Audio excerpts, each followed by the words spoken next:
Buenas noches, ¿cómo están? Bienvenidos una vez más a León de Judá, Ministerio de Transformación. Es un gusto estar nuevamente con ustedes el día de hoy, esta noche. Y como los jueves ya tenemos listo y programado, pues hoy tenemos discipulado. Pero hoy no es un discipulado normal, no es un discipulado ordinario. El día de hoy tenemos un invitado maravilloso que es nuestro amigo y maestro desde hace muchos años, quien va a estar con nosotros compartiendo acerca de fundamentos de la fe. Como ustedes lo saben, desde que empezamos los programas de discipulado, nos hemos preocupado por ver que la iglesia conozca el origen de nuestra fe, que conozca los momentos clave, palabras clave, que aprendamos definiciones, que aprendamos de dónde provenimos, que aprendamos de dónde proviene la enseñanza de nuestro amado Maestro Jesucristo. Hemos hablado acerca de principios como la tzedaká, hemos hablado acerca de principios de reino,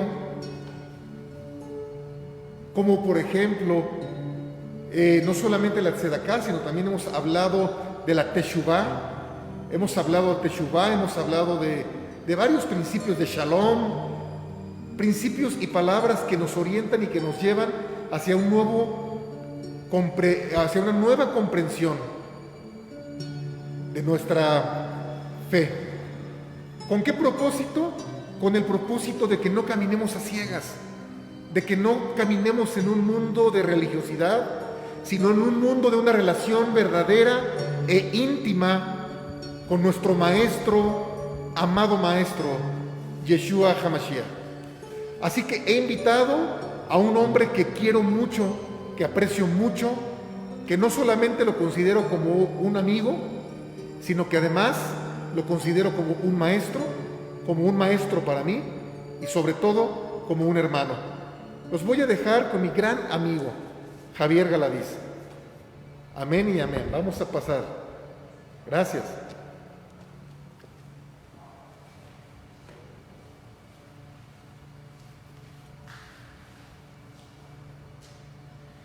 Hola, ¿qué tal? ¿Cómo están? Gracias por acompañarnos.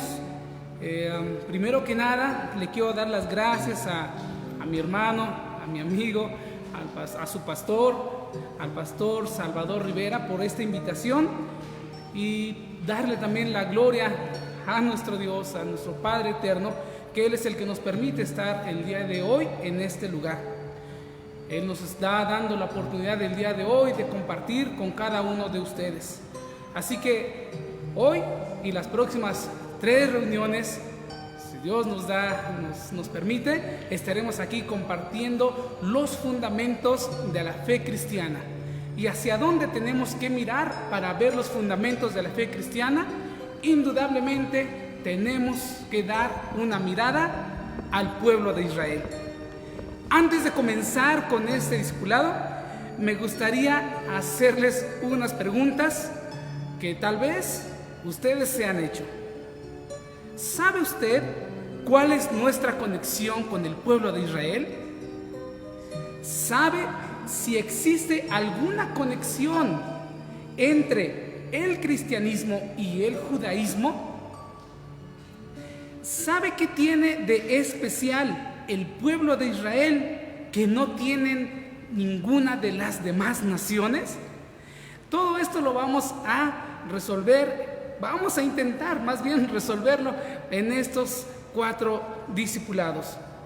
Durante estas enseñanzas podremos encontrar las respuestas a estas preguntas y tener entendimiento sobre nuestra conexión con la tierra de Israel, con la gente y con las escrituras de Israel. Para empezar, de Israel viene nuestro amado Señor Jesús, nuestro amado Señor Jesucristo. Él es el fundamento de nuestra fe. No hay ningún otro fundamento mayor a este. Jesús nació judío, vivió como judío y seguirá siendo judío cuando Él regrese. Esto significa que la iglesia tiene un fundamento judío. Ok. De ahí la importancia de entender el momento y dirigir nuestra mirada hacia el pueblo de Israel. Tal vez usted está diciendo, judío, eso. Bueno, no se espante. ¿Okay? Durante todas estas clases vamos a entender esos términos para saber exactamente de qué estamos hablando. Ok. Vamos a aprender acerca de la judeidad de nuestro Señor Jesús y el origen judío del cristianismo.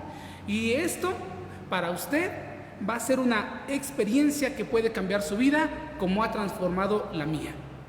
Bueno, cuando aprendemos acerca del fundamento judío de nuestra fe, vamos a podemos descubrir lo siguiente: que tenemos un padre espiritual que se llama Abraham, que estamos conectados con un lugar lejano y una civilización antigua, que tenemos una rica herencia bíblica, que tenemos una conexión profunda con la tierra, la gente y las escrituras de Israel, más allá de lo que nos podemos siquiera imaginar. La exploración de todos estos aspectos en relación con Israel cambia nuestra manera de comprender la Biblia, el Señor Jesús, y cómo nos percibimos también a nosotros mismos. El origen del cristianismo es judío. Sí, el Señor Jesús, sus discípulos y todos sus primeros seguidores de nuestro Señor Jesús eran judíos. Aún más, los creyentes en el Señor Jesús, que no eran judíos en aquellos días, vivían conforme el fundamento judío. ¿Ok? El centro geográfico de su mundo era la tierra de Israel.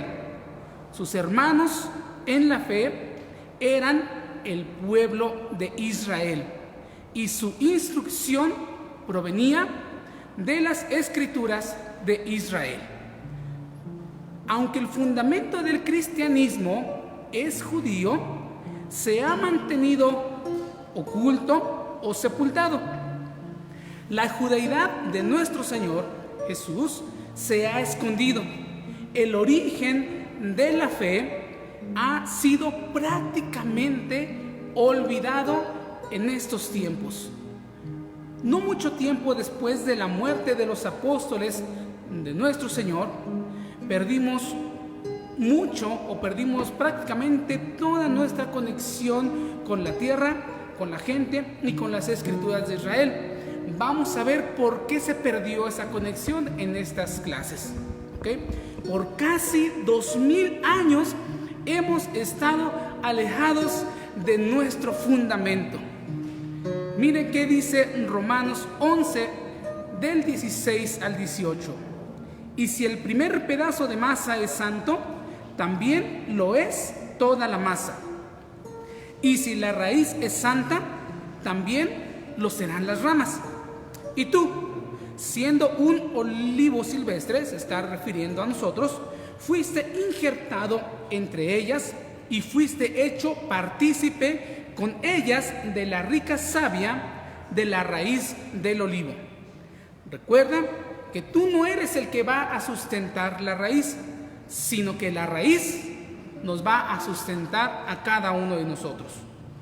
Bueno, la tierra de Israel tiene un pasado glorioso, ¿ok?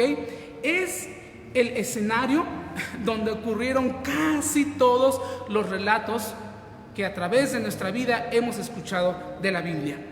Los caminos antiguos de la tierra de Israel fueron recorridos por nuestro padre Abraham, fueron recorridos por el rey David y, más importante aún, fueron recorridos por nuestro Señor Jesús. Ser cristiano debería significar estar conectado con la tierra de Israel ahora y en el futuro. La gente de Israel es la familia natural de nuestro Señor Jesús. Amarlo a Él, que es lo que nosotros decimos, entonces a su vez tendríamos que amar también a su pueblo, y su pueblo es el pueblo de Israel. El pueblo cristiano se percibe a sí mismo como el pueblo de Dios. El punto de vista al respecto afirma que los judíos eran el pueblo de Dios, pero después de que el Señor Jesús vino, vivió, murió y resucitó, la ideología cristiana ha hecho que sean ahora ellos el pueblo de Dios, o sea, el cristiano sea el pueblo de Dios y no el judío el pueblo de Dios, ¿ok? En algunos casos, ¿ok? La Biblia enseña algo totalmente diferente. La Biblia dice que el pueblo judío hoy es todavía el pueblo de Dios. Los dones y el llamamiento de Dios son irrevocables, como nos dice Romanos 11:29. En vez de reemplazar al pueblo de Israel, el pueblo cristiano se tendría que injertar hacia el pueblo de Israel. Vamos a entender estas palabras, no se preocupe, ¿ok? Simplemente le estoy dando una introducción de lo que vamos a ver en estas 4 clases, si Dios nos lo permite.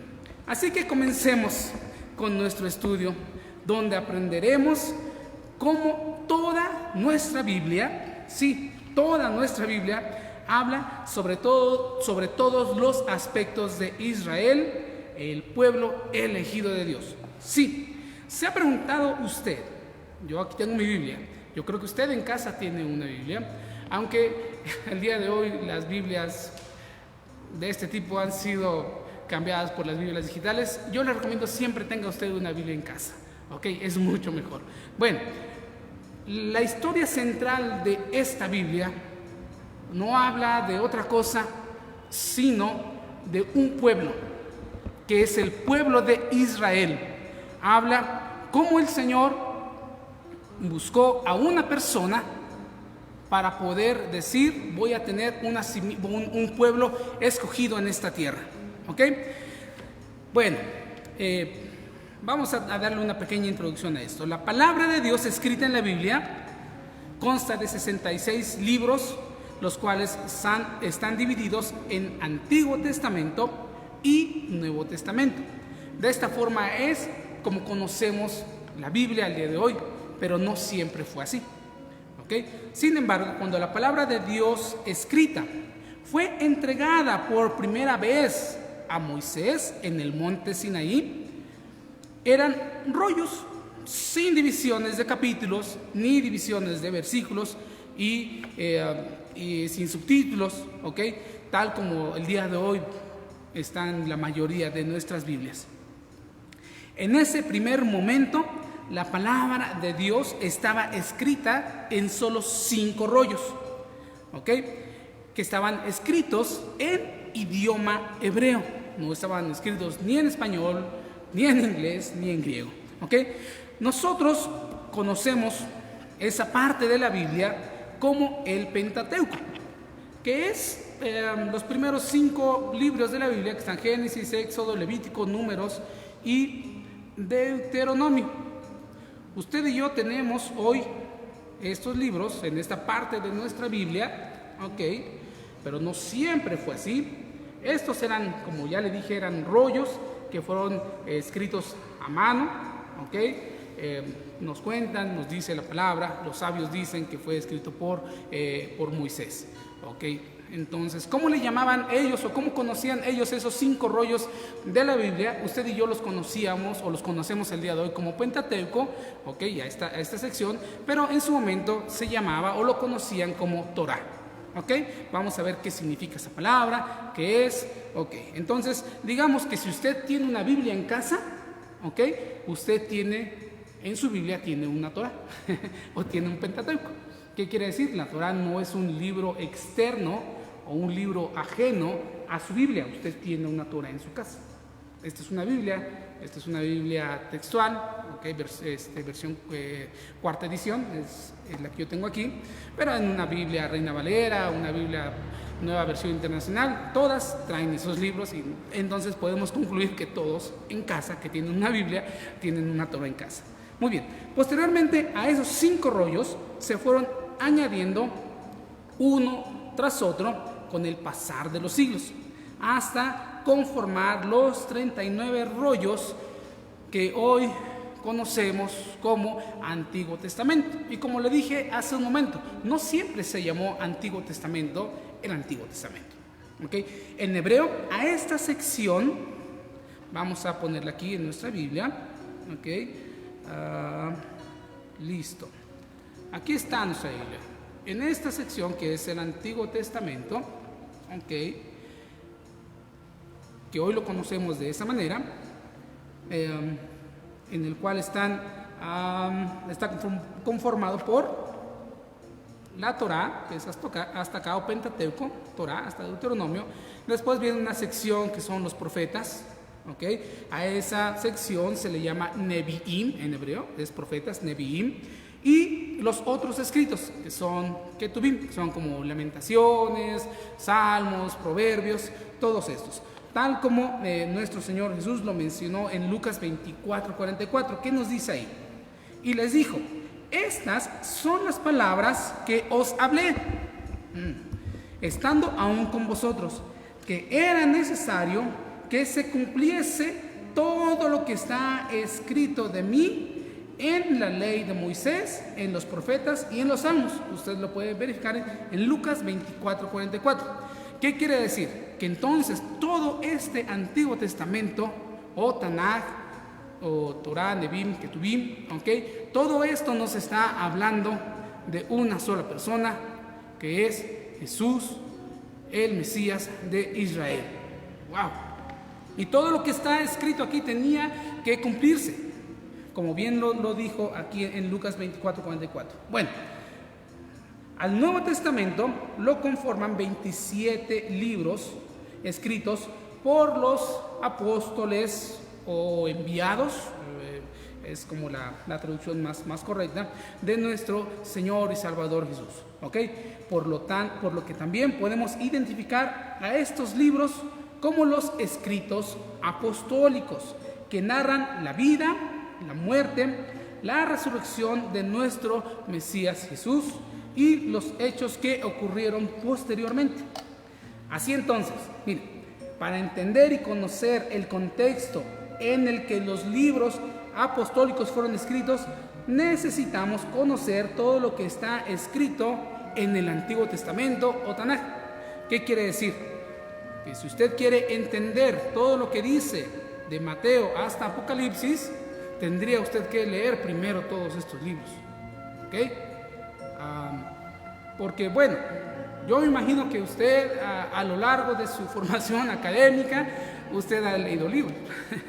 Entonces, no me imagino que usted haya leído un libro y usted haya leído un libro de la mitad hacia adelante y haya podido lograr entender todo. Bueno, en mi caso, yo no. Yo leí muchos libros en la universidad y siempre los leía del principio y los terminaba hasta el fin. Nunca leía de la mitad hacia adelante, porque entonces no entendería el contexto de lo que estaría hablando el escritor a mitad del libro. Entonces, lo mismo pasa con nuestra Biblia. ¿Okay? Queremos entender los escritos del Nuevo Testamento, queremos entender la vida, la muerte, la resurrección de nuestro Señor, los hechos de los apóstoles o de los apóstoles o enviados de Jesús. Bueno, tenemos que leer toda esta parte de acá para poderla entender. Bueno, y como estos libros hablan de un pueblo, del pueblo de Israel, tienen un contexto que tal vez pudiera estar un poco alejado de nuestro contexto actual. Por eso es que estamos haciendo este estudio, para que podamos entender un poquito más, podamos nutrir nuestra fe. No es para que cambiemos a otro bando, no es para que usted cambie a otra cosa, ¿okay? Es para nutrir lo que usted ya conoce, para que nutramos la fe que hoy tenemos a través de nuestro Señor Jesús. Muy bien. Bueno, entonces, analizando los tiempos marcados en la Biblia, vamos a ver, analizando esos tiempos, sabemos que Adán fue creado. Sí, nos tenemos que regresar hasta Adán, hermano, para poder entender el porqué de un Mesías Salvador. ¿Ok? Tenemos que regresar hasta Adán. Entonces, prácticamente la Biblia nos dice que 4000 años antes de que llegara Jesús, el Mesías, el Salvador, fue creado Adán. En el libro de Génesis, si yo le preguntara a usted, ¿de qué se trata el libro de Génesis? Tal vez usted me respondería, bueno, es que es la creación es donde Dios creó al hombre en los 7 días. Ok, no está del todo mal, está perfecto, su contestación está perfecta. Pero ¿qué cree? Hay mucho más de eso. Y eso es lo que vamos a ver, de qué se trata este libro de Génesis. En el libro de Génesis podemos leer que Adán y Eva desobedecieron las instrucciones de Dios y cayeron en pecado, siendo entonces destituidos de la presencia de su Creador, y echados fuera de un lugar llamado Edén. Fue entonces que la relación que Dios había creado entre el hombre y él fue rota a causa del pecado. ¿Qué quiere decir? Había algo que estorbaba en la relación de nuestro Creador con su creación, y eso se le llama pecado. Muy bien, Adán vivió una larga vida, 930 años, y después de él vinieron otros personajes bíblicos importantes como Enoc, que nos cuenta, creo que un par de versículos nada más de Enoc, que nos dice que fue llevado por Dios, que se lo llevó con vida, se lo llevó porque agradó el corazón de Dios. Y bueno, otro personaje que no podemos dejar de mencionar es Matusalem, ¿no? ¿Quién no ha hecho una broma con ese nombre, no? ¿Quién es el hombre con más longevidad en la historia de la humanidad? Pues vivió 969 años. ¡Qué impresión!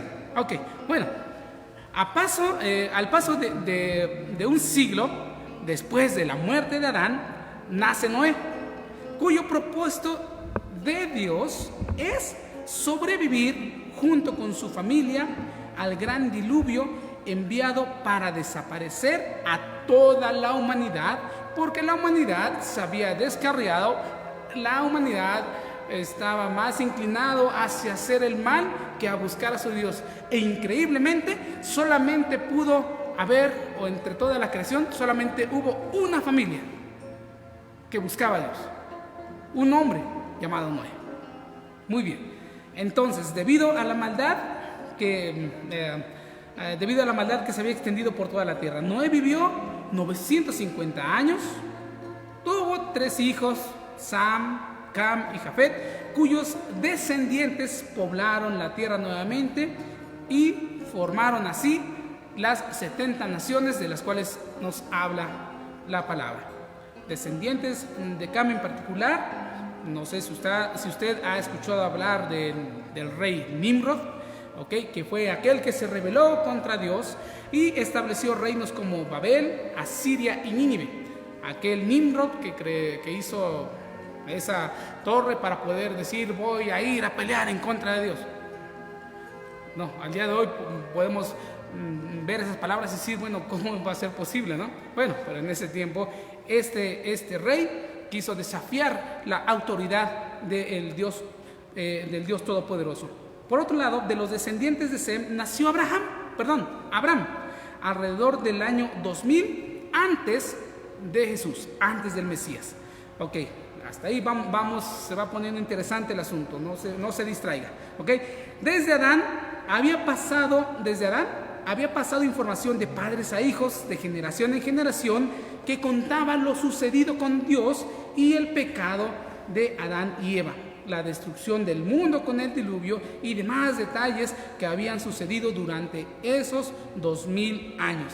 Sin embargo, la idolatría ya existía y había muchas personas que ya adoraban a muchos dioses. El caso del padre de Abraham. Sí, el padre de Abraham era un fabricante de ídolos. Por si usted no sabía ese dato. Abraham, por su parte, buscó con su corazón y creyó en aquel que creó el mundo y que fue originador de todo lo que existe. Nada de lo que existe, nada de lo que ha sido creado él no tiene el control. ¿Ok?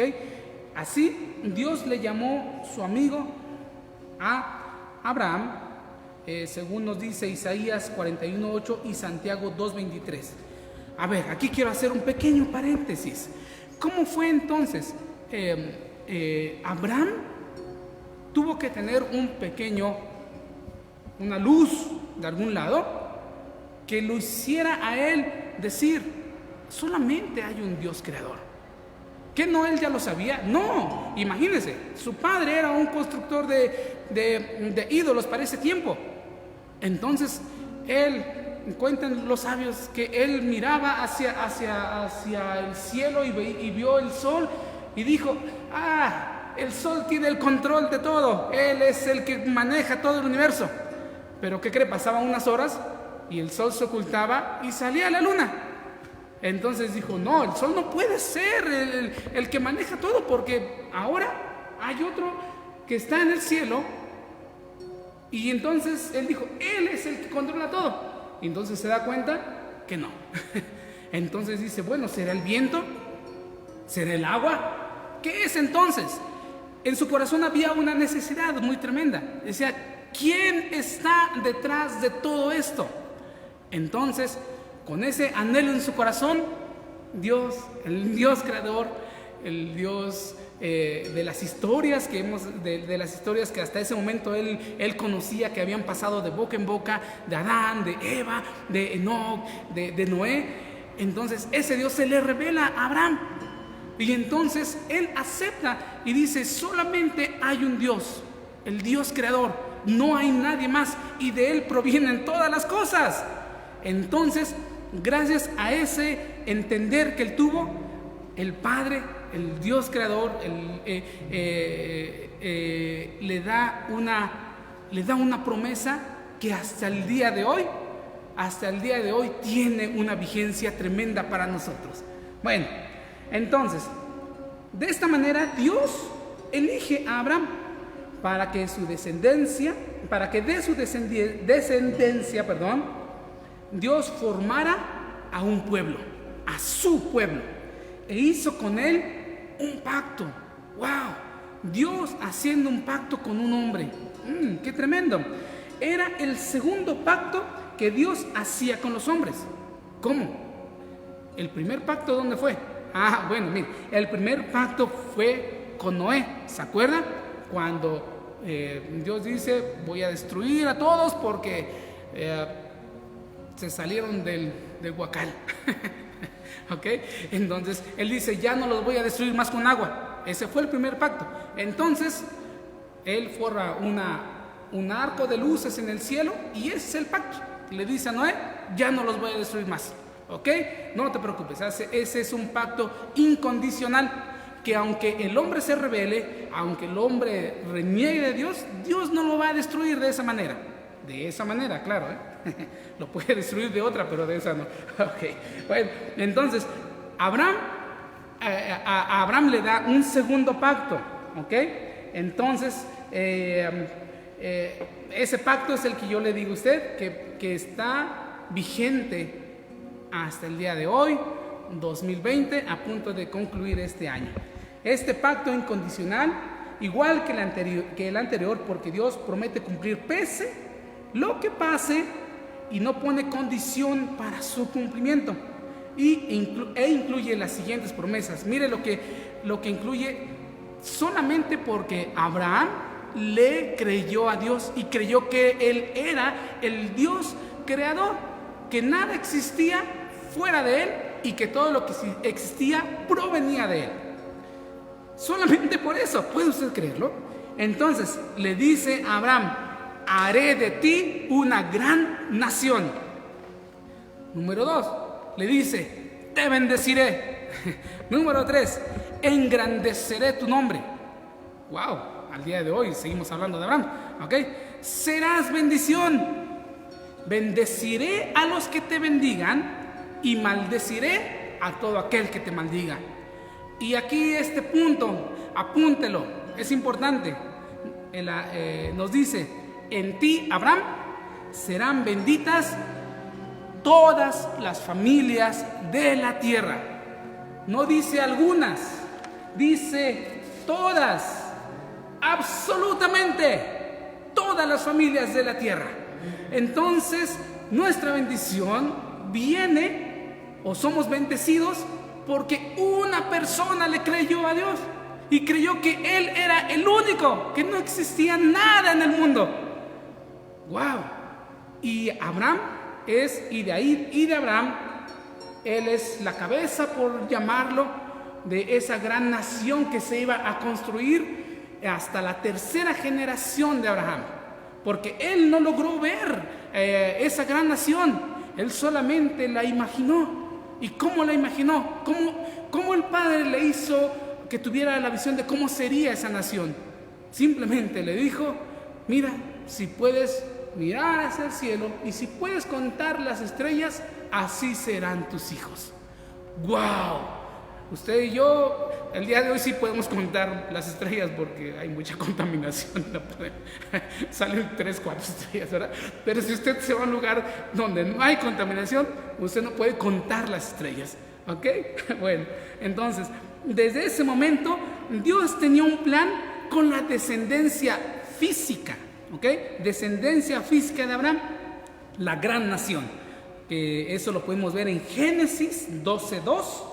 Y también tenía un plan porque usted va a decir, bueno, sí tenía una descendencia tenía un plan con la descendencia física de Abraham, pero yo no soy descendiente físico de Abraham, entonces ya no tengo esa bendición. No. Él tenía un plan específico para sus descendientes físicos, que es el pueblo de Israel, pero también tenía un plan específico para los que no son hijos físicos de la descendencia de Abraham. Es decir, tiene un plan para Israel y tiene un plan para las naciones. ¡Wow! ¡Qué impresionante! Y de eso habla su Biblia. Del plan de redención para Israel y para las naciones, que somos nosotros, que somos injertados a el pueblo de Israel. Muy bien, desde ese momento Dios tenía un plan con la descendencia física de Abraham, ya lo dijimos, y Dios comenzó a cumplir esas promesas hechas a Abraham. Y lo primero que le dice, o lo primero que hace con Abraham, es cambiarle el nombre por Abraham, que ahora significa padre de grandes naciones, o de muchas naciones, ¿ok? O de muchos pueblos. Y le dio a su hijo Isaac, o Itzhak en hebreo, ¿ok? Quien sería el sucesor del cumplimiento del pacto hecho con Abraham. Y asimismo, su hijo, llamado Jacob, fue quien continuó con las promesas de Dios para la descendencia de Abraham. Ya no es Abraham, como está escrito en Génesis 35, 10 al 13. Y le dijo Dios: tu nombre es Jacob. No se llamará más tu nombre Jacob, sino Israel. Ahí por primera vez aparece el nombre de esta nación, Israel.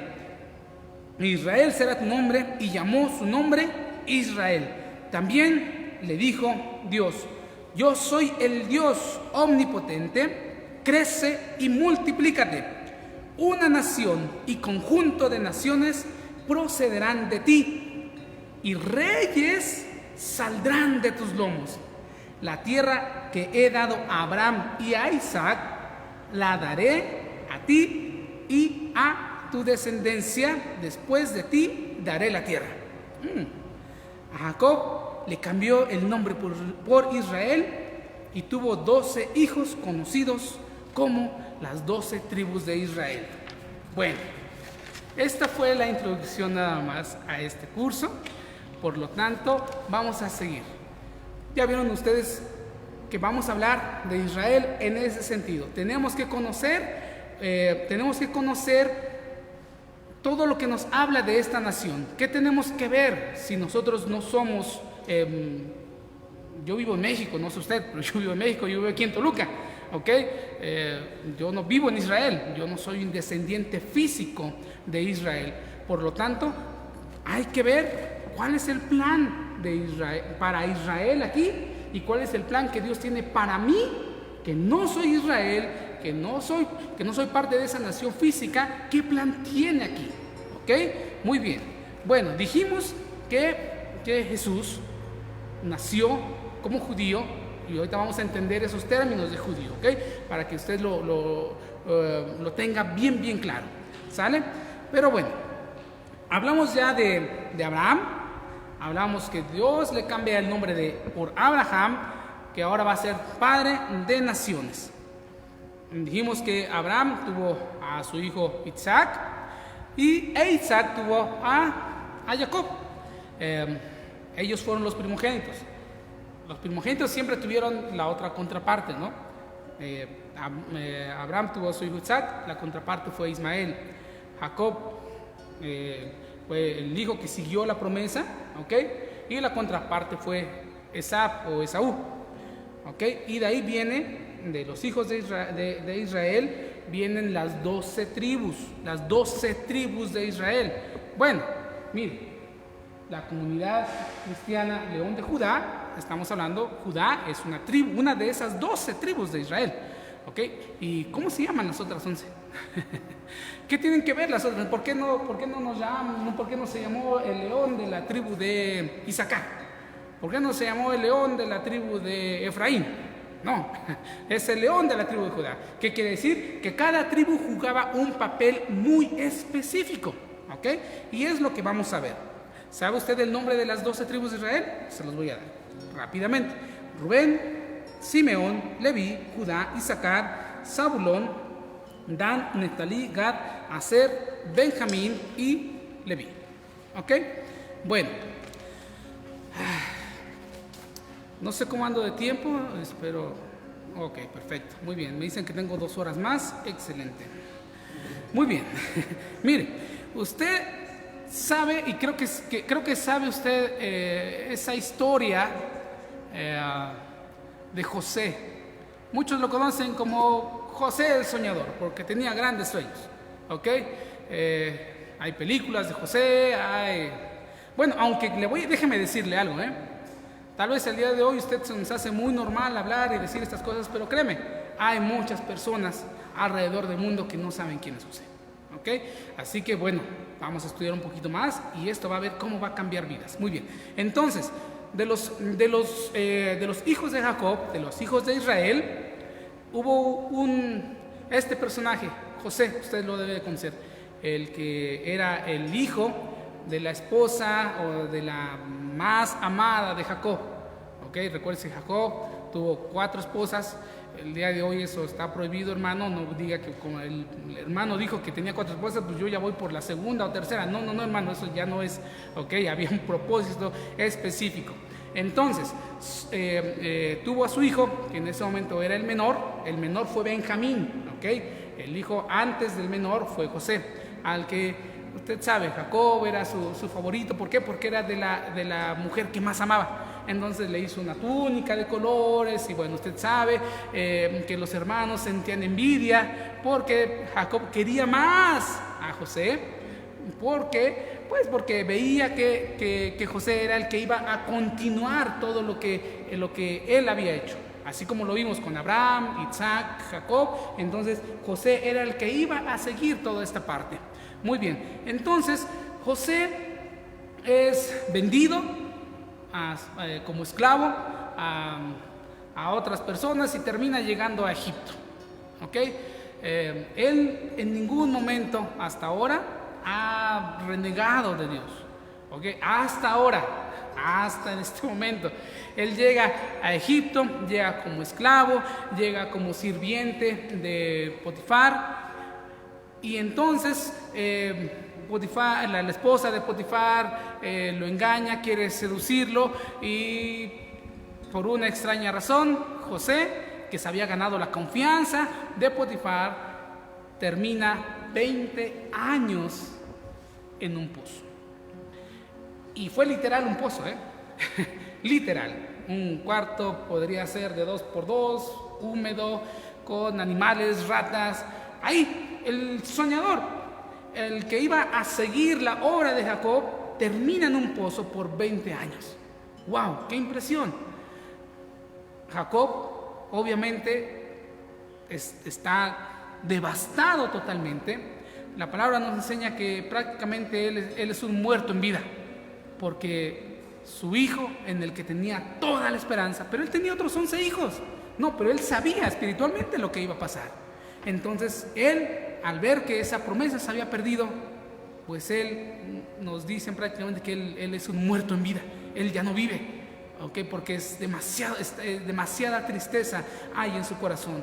Pero por otro lado, Dios estaba cumpliendo su propósito. ¿Cuál era ese propósito? Lo vamos a ver un poquitito más adelante. ¿Okay? No coma ansias, vamos a ver un poquito más adelante. Entonces, José, nosotros, bueno, usted lo sabe, que unos de los que estaban ahí con José, que era el panadero y el copero, tienen sueños que los perturban. Entonces José les da la interpretación de los sueños, y los sueños se cumplen a cabalidad. Entonces José le dice a uno de ellos: dile por ahí que yo fui el que dije esto, va a ver si hallo gracia. Bueno, pues por esa razón dicen que se quedó esos 20 años más ahí. Bueno, José sale a causa de que alguna vez se acordaron de él, de que había interpretado un sueño correctamente, porque el faraón estaba perturbado, tenía un sueño que le quitaba literalmente el sueño. Okay, veía 7 vacas gordas, 7 vacas flacas. Okay, creo que ya usted sabe esa historia. Entonces le llaman a José, José interpreta correctamente ese sueño, y entonces se gana la libertad y se gana estar en el lugar más privilegiado de Egipto. De ser un esclavo pasa a estar al lugar más privilegiado. Okay, entonces viene la sequía. Esta sequía fue planeada por Dios. ¿Para qué? Para que los hijos de Jacob fueran a Egipto en búsqueda de alimento. ¿Y a quién creen que se encuentran? Pues se encuentran a su hermano José, y no lo reconocen, no saben quién es él. ¿Okay? Pero entonces José se llena de una gran tristeza, y hasta que se les revela a sus hermanos y les dice: hey, yo soy José, soy su hermano, no tengo nada en contra de ustedes. Si el Señor planeó todo esto y planeó todo este sufrimiento para que pudiera yo perdonarlos y pudiéramos cumplir su voluntad, está perfecto. Bueno, esto no se queda ahí. Los años de hambruna no terminan. Entonces José le dice a sus hermanos: vénganse a vivir a Egipto, a la tierra de Gosén, en Egipto, en donde se establecen por alrededor de 400 años, más o menos. Okay, se establecen ahí, y obviamente se multiplican, pasan de ser una familia de 12 hermanos, pasan de ser una familia con solamente Jacob y los hermanos y las esposas, a ser una gran familia. Miren, los números que nos dice la Biblia, nos dice que a Egipto llegaron 70 personas. Sí, contaditas. Aquí nos los dice en Génesis 46, 27. ¿Ok? Y se establecen en Gosén. No, eso no los dice en Génesis 47, 6. Entonces, esa familia de los descendientes de Abraham, Isaac, Jacob, los hermanos, viene y se establece en Egipto. ¿Okay? Entran 70 personas, pasan alrededor de 400 años, tengo que checar bien ese dato. ¿Okay? Entonces, y nos dice que Dios se acordó de ellos. ¿A Dios se le había olvidado? No se le había olvidado. Simplemente Dios se acuerda de la promesa que le hizo a Abraham, porque a esas alturas, bueno, José fue bien recibido porque era la mano derecha del faraón, pero José murió, el faraón murió, y dejaron de ser invitados. Esa familia de Israel dejó de ser invitada a ser esclava, y pasaron por la esclavitud por muchos años. Era un pueblo que estaba sufriendo. Era un pueblo que se estaba empezando a olvidar del Dios de Jacob, del Dios de su padre. Se estaba empezando a olvidar de lo que José tuvo que sufrir para que ellos estuvieran ahí, porque ahora ellos eran esclavos. Entonces nos cuenta la palabra, nos dice la palabra en Génesis, nos sigue diciendo, que entonces Dios se acuerda de su pueblo y dice: yo le hice una promesa a Abraham, yo le hice que iba a hacer de ellos una nación grande, una nación poderosa, y que en él iban a ser benditas todas las familias de la tierra. Y entonces entra en escena un nuevo personaje en la Biblia llamado Moisés. Moisés, como todos lo sabemos, fue criado juntamente en la familia del faraón, pero él era del pueblo de Israel, pero estaba educado como si fuera un egipcio.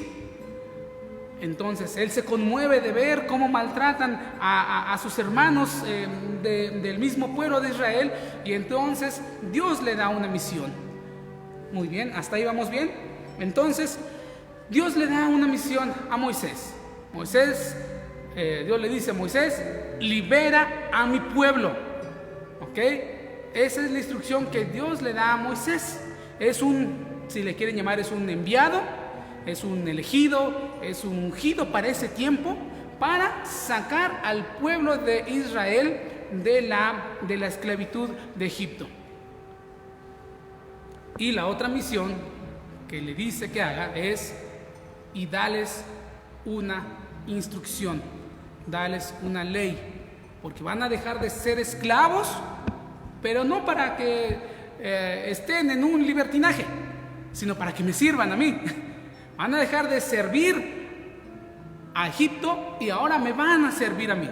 Entonces Moisés tuvo, vamos a llamarle, dos misiones: sacar al pueblo de Israel y darles una instrucción, una ley. Van a comportarse de esta manera. ¿Por qué? Porque ustedes no saben cómo vivir. Han vivido esclavos toda la vida, literalmente, esclavos físicamente, y no saben cómo comportarse en libertad. Bueno, prácticamente nos está haciendo una alusión a estos tiempos. ¿Por qué? Porque usted y yo éramos esclavos también. No éramos esclavos de Estados Unidos ni de China, éramos esclavos del pecado, ¿verdad? Y no me diga que usted no era esclavo del pecado, porque todos vivimos un tiempo bajo el yugo de la esclavitud del pecado, de la influencia del Egipto de este mundo. Entonces Jesús nos viene a liberar, pero también necesitamos una instrucción de vida, si no, ¿cómo vamos a vivir en libertad? ¿Cómo vamos a saber cómo comportarnos en libertad y no caer en libertinaje? Esa es simplemente una alusión. Eso lo vamos a ver más adelante. Bueno, entonces, cuando se cumple lo que Dios había previsto, de que iba a liberar a ese pueblo, salen 600,000 hombres de a pie, sin contar niños, mujeres y ancianos. Esto ya estamos en el libro de Éxodo. Wow, ya le dimos una ojeada a todo Génesis. Vamos a Éxodo. Éxodo 12:37. 600,000 hombres de a pie. ¿Qué significa? Hombres de cierta edad. Prácticamente los que salieron, estamos hablando de aproximadamente 2,5 millones, 3 millones de personas salen de Egipto. ¿Puede usted imaginarse esa cantidad de gente cruzando el Mar Rojo cuando se abre? ¿Puede usted imaginarse eso? Está tremendo, ¿no? ¿Cómo puede imaginarse usted a 3 millones de personas cruzando un mar? Tiene que ser una fila tremenda. No pasaron en 2 minutos. ¡Wow! Logra imaginarse. A ver, imagínense, más o menos en el Estadio Azteca caben 100,000, ¿no? 10 estadios aztecas es 1,000,000. Serían 20, 30 estadios aztecas llenos. ¡Wow! Muchísima gente. ¿Se lo había imaginado? ¿O lo había imaginado como lo ven las películas? Que pasan unos corriendo rápido. Bueno, entonces Moisés sale, Moisés ayuda a liberar a ese pueblo. Recuerde, no nos perdamos en la historia. No le estoy contando una historia de vaqueros le estoy contando la historia del pueblo de Israel. en este momento, ese pueblo de Israel eran esclavos y estaban saliendo a la libertad y no sabían comportarse como nación. Prácticamente, cuando salen de Egipto es para que se conviertan ahora sí en una nación, en la nación elegida de Dios. La nación, si lo quieres llamar de esta manera o si lo podemos traducir de esta manera, una nación que Dios mismo se iba a tomar la molestia de educar. Sí, se escucha así medio extraño, ¿no? Pero no había ninguna nación en el tiempo conocido de ese tiempo que siguiera las normas o que siguiera lo que Dios quería, cómo se comportara el hombre. No existía. Todos adoraban a quien querían. Ay, mire ese sapito verde con manchitas negras, wow, vamos a hacerle una estatua al dios sapo. No, veían un águila volar, wow, está padrísimo, vamos a atribuirle grandeza a esa águila como el dios de la libertad. Vamos a atribuirle, todo el mundo adoraba lo que le daba la gana, excepto al Dios creador. No había nadie en la tierra que adorara al Dios creador. ¿Puede usted imaginarse? Dios creador de el universo, de todas las almas, de todo ser humano, y nadie en la tierra lo adora. ¡Wow! Pero él dice, pero hubo un hombre que me creyó, fue Abraham. Y yo le hice una promesa a Abraham. Es hora de cumplir la promesa a Abraham. Por eso es que él levanta a Moisés para sacar y liberar a su pueblo y darle una ley, darle una instrucción, darle una forma de vida. Así es como tienes que comportarte, Israel. Así es como tú vas a ser modelo. ¿Para quién creen? Para todas las naciones. ¡Wow! Y no fue una tarea fácil. Bueno, 40 años en el desierto dando vueltas.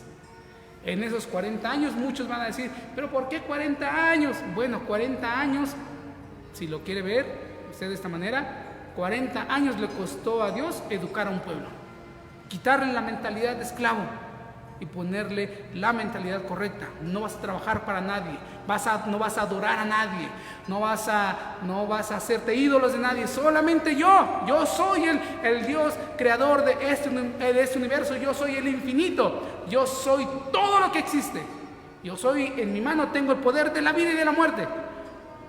¡Wow! Y la primera prueba, ¿qué cree?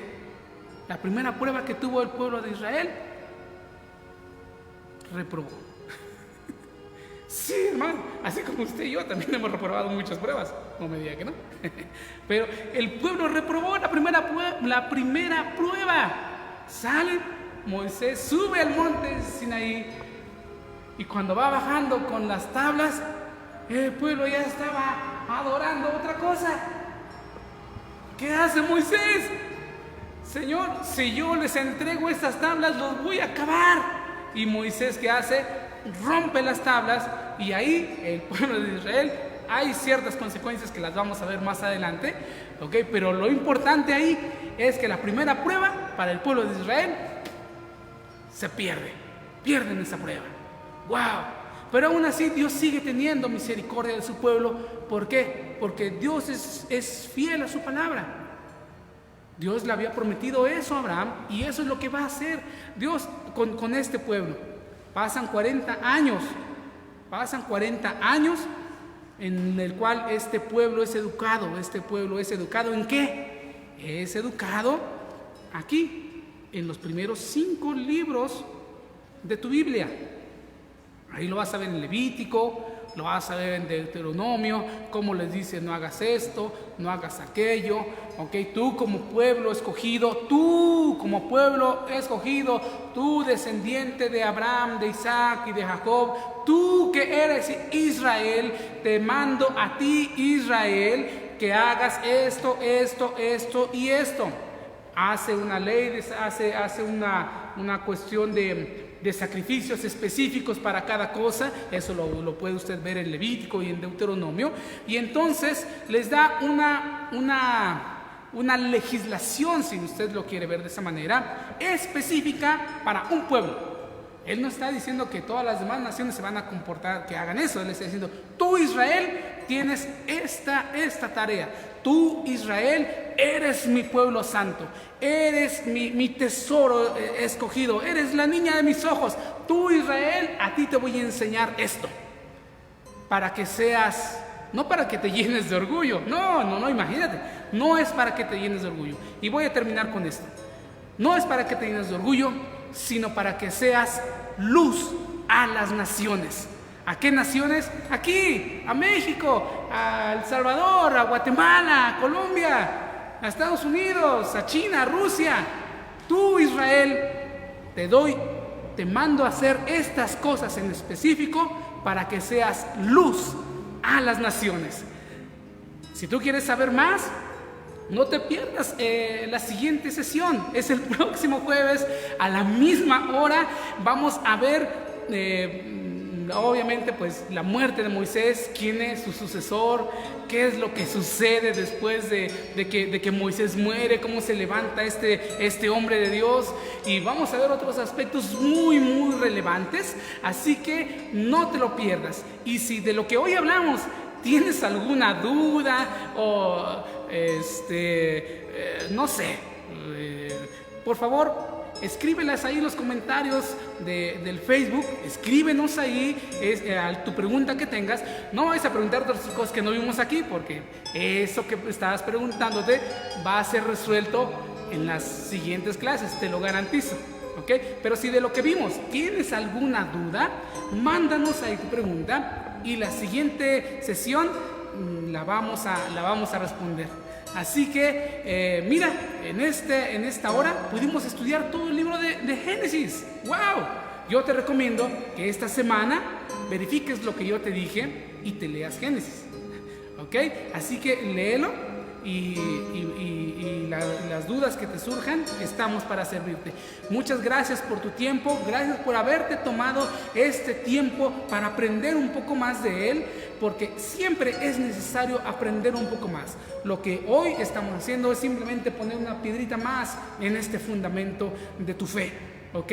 ¿Sale? Desde la perspectiva de la cual nosotros no somos Israel, somos una nación que estamos acercándonos a ese pueblo, y hay que ver de qué manera nos vamos a acercar. ¿Ok? No para usurpar una identidad, porque no somos eso. ¿Ok? Es para tomar nuestra identidad como nación, ver qué aspectos de ese pueblo de Israel tenemos que tomar. Así que mi última sugerencia, solamente mi última sugerencia. Si tienes alguna duda, pregúntale a tu pastor. Pregúntale, acércate a tu pastor. Él es una persona estudiosa, y si no sabe, no te va a inventar nada. Va a preguntar, va a estudiar, le va a pedir al padre que le enseñe. ¿Ok? No caigas en la trampa de YouTube. ¿Ok? No caigas en esa trampa. ¿Ok? Porque ahí vas a encontrar 2 millones de cosas. Pregúntale a tu pastor, él sabe cómo poder responderte. Es por eso que estamos aquí el día de hoy también, para poder ser alguien que pueda ayudarte también. Que tengas una bendecida semana, que Dios te bendiga. Muchas gracias por tu tiempo. Amén.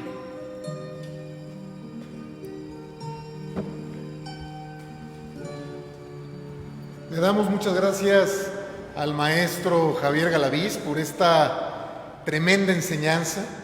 Es maravilloso la forma en la que en menos de 55 minutos una persona con un conocimiento tan amplio puede resumir un libro como Génesis e incluso empezar a hablar ya de Éxodo de una manera magistral, de una manera espectacular.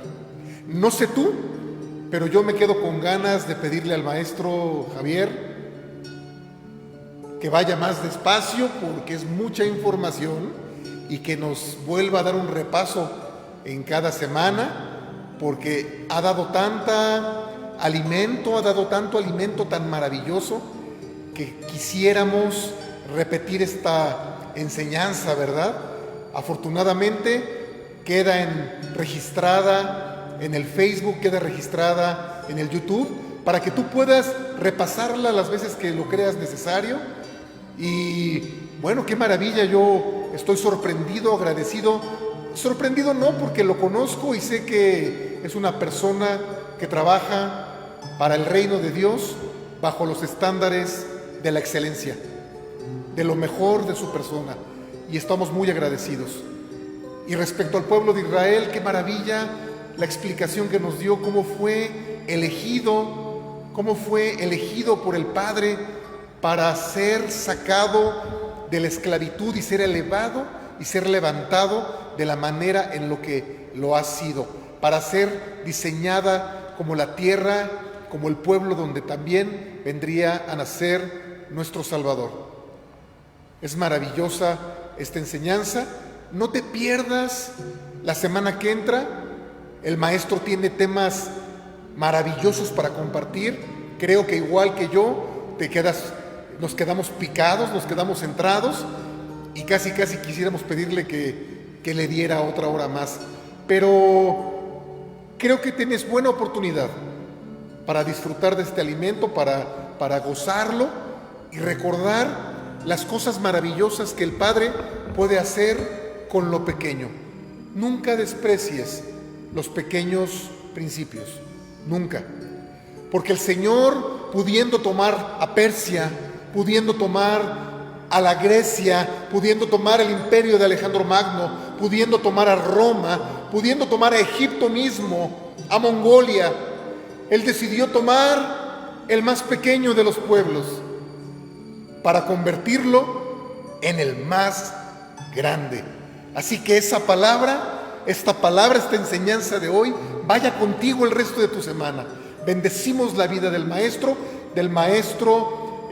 Javier, que nos enseñó el día de hoy, y esperamos con ansias el próximo jueves. Shalom, shalom, y que la paz esté contigo. Amén y amén. No olvides suscribirte a nuestras redes sociales. Comparte con tus amigos y familiares y déjanos tus comentarios. Diariamente estamos subiendo contenido para bendecirte y darte a conocer todo lo que Dios está haciendo en nuestra iglesia. Esperamos verte pronto en nuestras reuniones presenciales. León de Judá, Ministerios de Transformación.